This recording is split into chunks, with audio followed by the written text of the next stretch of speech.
Hello for everyone, this is the military talk. I'm Senior Sergeant Taras, and today we're gonna talk with the Brazilian volunteer, JC. Hello, JC. Hello, how are you? Good, and you? JC, volunteer from Brazil, joined the Armed Forces of Ukraine in June 2023. Previous experience, NATO, UNMIKI Kosovo, Peacekeep Africa, and the Middle East. Served in Ukraine in the Assault Battalion in Bakhmut, Kherson Assault Battalion, Zaporizhia Defense Battalion, commander of a mortar unit, currently serves in the Foreign Recruitment Center of the Defense Forces of Ukraine. Okay, so JC, let's don't imagine that we don't know each other. I hear a lot of stories about your service, about your situation, about your service in Ukraine. And also heard a lot of stereotypes about the Brazil. You are a person from Brazil, Brazilian volunteer, person who has a lot of experience in Ukraine, the military experience in Ukraine. Can you tell us from your side about your country, about Brazil? Well, Brazil is a big country in South America.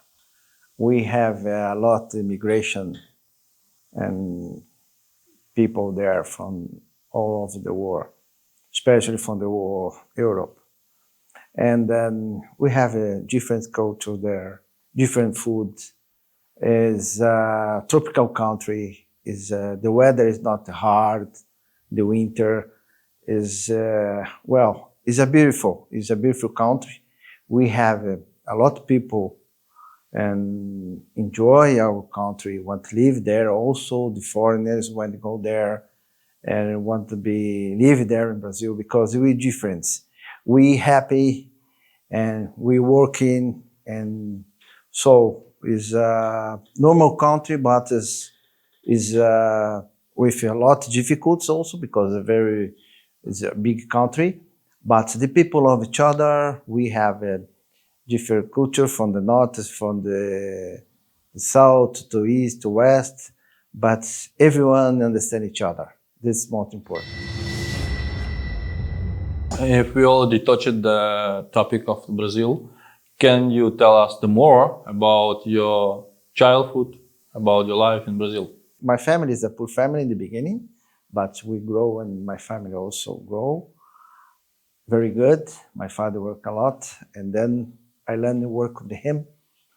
But it's all time I'm expecting something new from my side and see the life. And I grow with a very good expectation. My father is a great man, and I think my military side is come from him. Your father also was in the military? Yes, that's the reason all time I plan to be a military when in Brazil normally when they have 18. You go to the recruiter center and put your name in the list. And when they arrive in the recruit center, they say, I'm a volunteer. And the guy starts caring like, you're a volunteer? Yes, I want to be a volunteer in the army. What a little JC dream about. Also, like a military, yeah? Yes. Yeah, it's cool. So we can understood that you realized your dream. Yeah? Yeah. And find yourself. My father gave me a kit, military kit from plastic things, grenades we put water, for make it heavy, and then we play. I remember my brother hit me 2 times in the helmet with the grenades. When then they finished the grenades, they send a stone all time because I asked my father, I'm kids, I don't want to be a cop, I want to be a military. So then he buy some kits for Christmas. And then we played the whole summer because the Christmas in Brazil is summer. So I played the whole summer with this military kit there. It's very, very interesting, very interesting. So in those times when you was a child, did Brazil fighting with have some military conflict or have some troubles with the neighbors? No. Or? And this time we under a military government, everything run very well. We have peace for long time, and we never, in my whole life in Brazil, we never have fighting with another country. Never. Okay. Brazil is very peaceful about these things. Okay, and JC grew up and went to study. So can you tell us about your education? In the beginning, I started in public school. Then my father sent me to private. Well, it's difficult because my father wanted I be a doctor. I say, no, I don't want to be a doctor. And say, why not? Because I don't want to be a doctor. Well, I want to do something different, but not a doctor. So then I had the skills to study data process, computers. And then it started with this career exactly in the year when I was in the army. I get to university. So it's very interesting because I'm degree, but I never use it. No. I just excuse it for don't be a doctor. Okay. Like my father want to be a doctor. I say no. How old was you when you arrived? I have it 24. So then I planned many things. I work many places. Then I got to the opportunity of NATO and UN peacekeeping, and then my life changes 360%. How many countries have you lived in? Well, I visited already with Ukraine 7 countries, but I live in Europe, I live in Midwest, I live in Asia, especially Thailand and Australia. And Australia? Yes. Oh. Sydney. Oh. Yes, it's job. It took me the whole places to all time when then I work in one country. I visited the country of the neighbors also, like what's the culture, because I want to see the world. And this time I don't think about family. I just think about me, how I can survive, how I can work, and how I can make money. And then we start and found the real job I would want when I was in UN human rights. How long you live, for example, in Australia? Oh, so Australia is 3 years. 3 years. Beautiful years. Yes. And so how long you stop in each countries?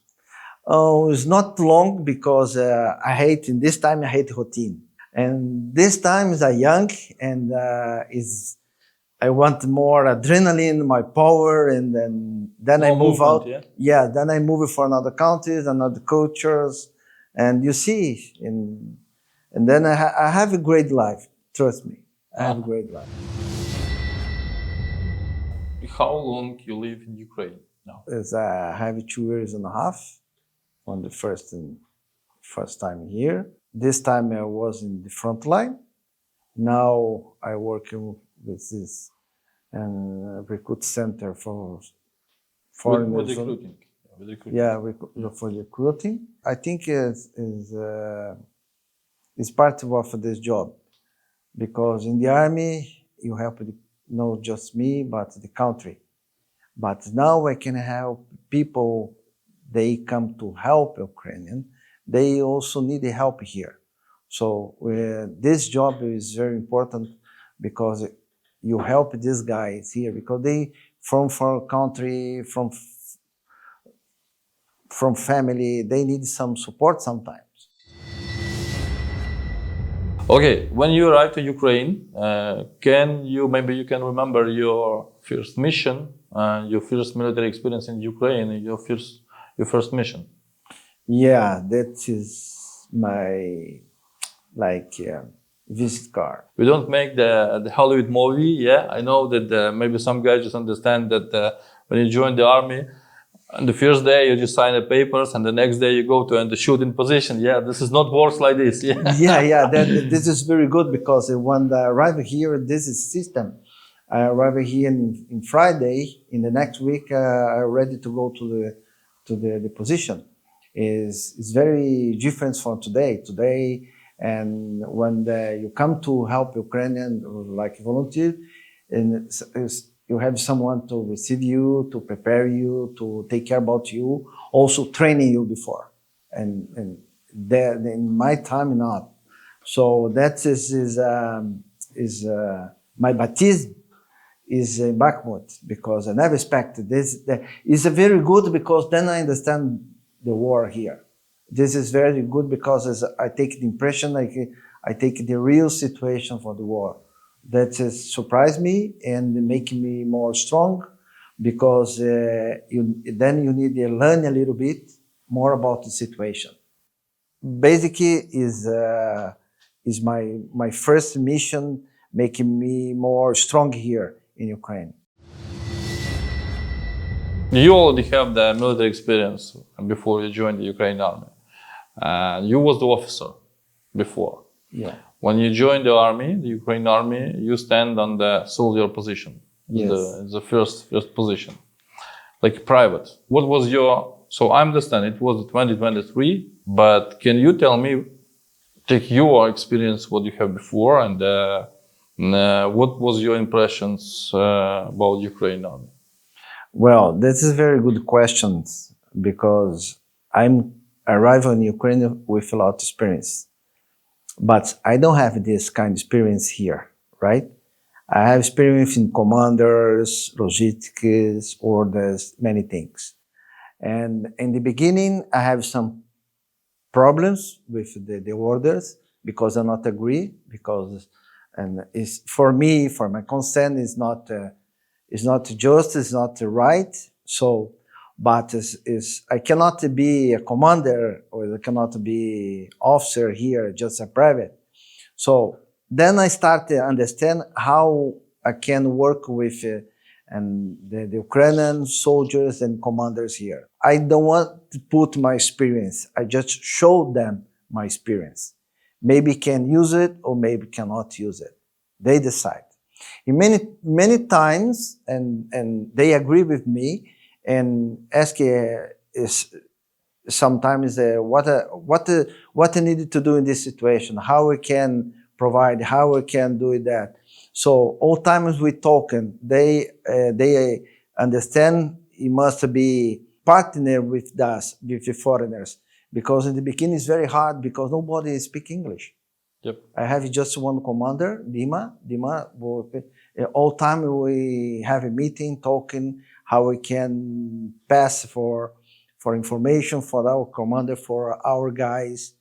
And it's very good time in this because I started learning about an Ukrainian officer and they started learning about foreigners, volunteers here. It's coming to help, but also we need to understand each other. Doesn't matter what kind of rank you have, but you need to understand, you trust these people. Just they trust us and us need to trust them. So when you have the full-scale war, task number one of the regular army, staying in defense, on this period, when we take the recruits and the people who already have the experience, when they join the army again. This is my things, I understand. And I know that we have some problems, like maybe each army, with the officers, commanders, the guys who don't have enough experience, enough military experience. And it's cool to explain for our commanders too, who already have the foreigners in their unit, that you can take the experience from abroad. Just communicate with your foreigners who serve in your unit and give possibility to help in some situation. Anyway, you need to communicate with your staff. Yep, you need to communicate with the staff, and those communication will give the good results. Yes, I never put my rank in the conversation. All time I put just experience, because when the commander come to civilian life to put then his commander, because he exciting for doing something, but he don't know how. And then when I offer my help, and they listen me, and they take the conclusion what they want. It's not his obligation to do it what I say, but we working together. If he asks my opinion, I give him my opinion for them. I just remember my military experience my combat experience, and we can talk for 24 hours about this team, about the communication and other.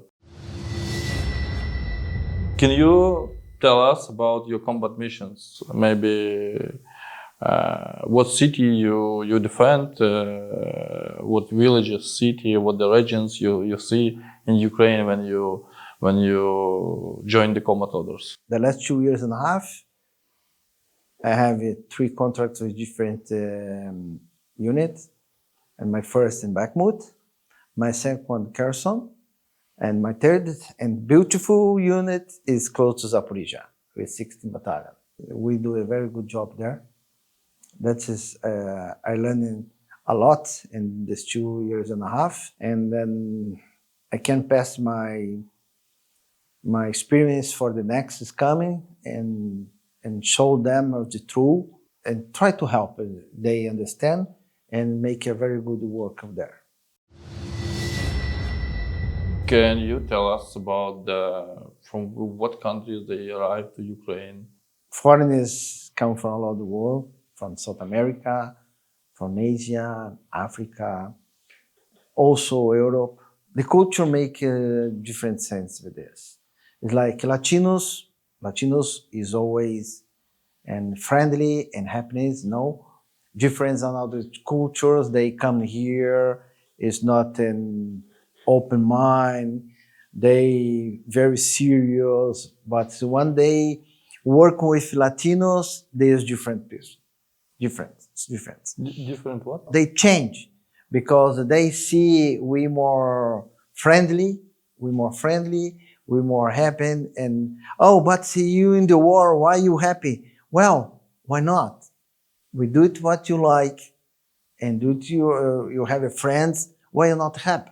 You come to fighting and pissed off or something. No, you must be happy. This is adrenaline for your body. You must be happy, go there and do your job. Then makes sense to you be alive. All time is want to return alive, but that's the thing. With this foreigners is very interesting because I see American and British guy, they come from and close face and the whole things, and few days with Latinos is a happy drinking and fight, laughing. That's important. They make a very, very special circles between the foreigners. They is always together, always together. It's the same when the guy come from Australia or British and America. They also together. They have the whole group. They make the whole group. That's important.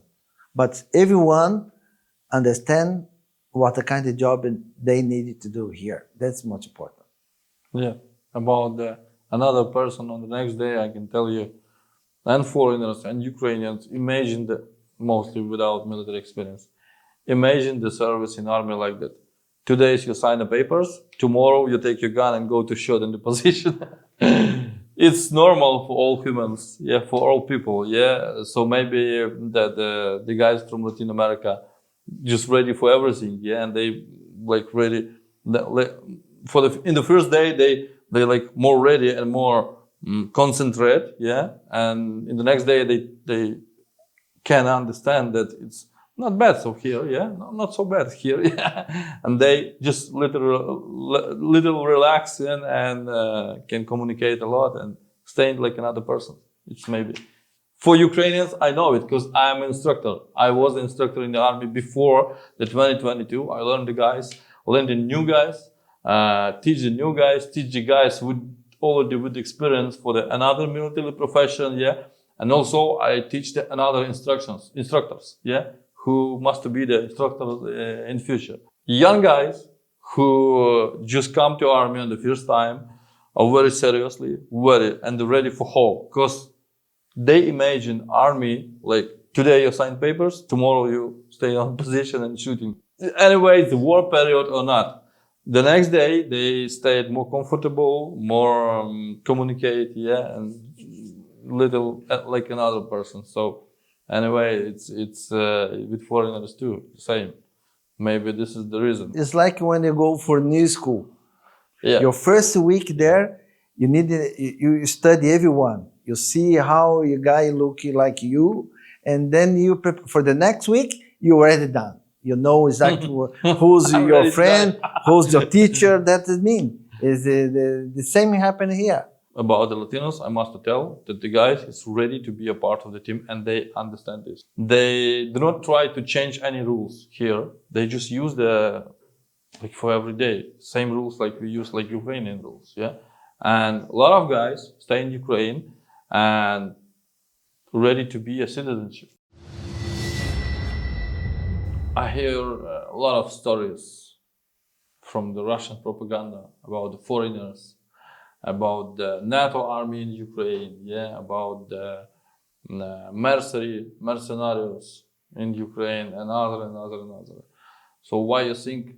So what do you think about the why the enemy, why the Russians so afraid of the foreigners in Ukraine? First of all, because the Russian army is indisciplined. They don't have discipline. And when the foreigners come in, they change also the Ukrainian soldiers. And they know when the experienced guys come to working with discipline, that's most important. Discipline for the combat is very important because then you can decide how you can use your men, how you can use the tactical, because your team is a heavy discipline. The Russians don't have discipline. They have a lot of weapons there. We have our volunteers here, foreigners, come to make this difference. Make some disciplines, input some orders. Also, the Ukrainian soldiers don't want to be behind us all the time. They come to us and try to change knowledge about and experience. They want to change experience. Where are you fighting? How are you fighting? How is your commander? How is you this and this? So many things make our army better than the Russian army. We start to be a discipline for the fight. This is more important. They understand discipline in the hierarchy in the army is much important, very important. And also, I must tell you that the Ukrainians also ready to join the foreign experience, because anyway, Ukrainian army start to communicate with United Nations and join the international missions in the world from 1992. 1991 we call it our independence, and from 1992 we start to join international missions. We have one of the most powerful army in Europe at this time. In Balkans country, Iraq, also in another country like a part of the United Nations, or just like help for another nation. Ukraine army already have the experience from the communicating in other armies. Yeah, Ukraine army also already have the experience how to communicate with foreigners and take the foreigners' experience, the guys who joined the Ukraine army here.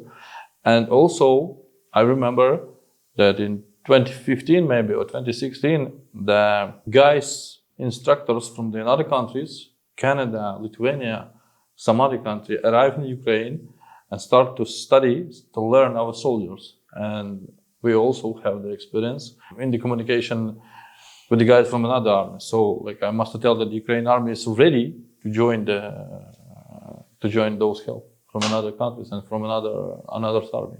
Without those support, we cannot win in this war. Yeah, and we can lose our country. You understand this? Yeah. And I think that the guys in the HQ and the commanders also understand this. Yeah, we have a lot of opportunity now.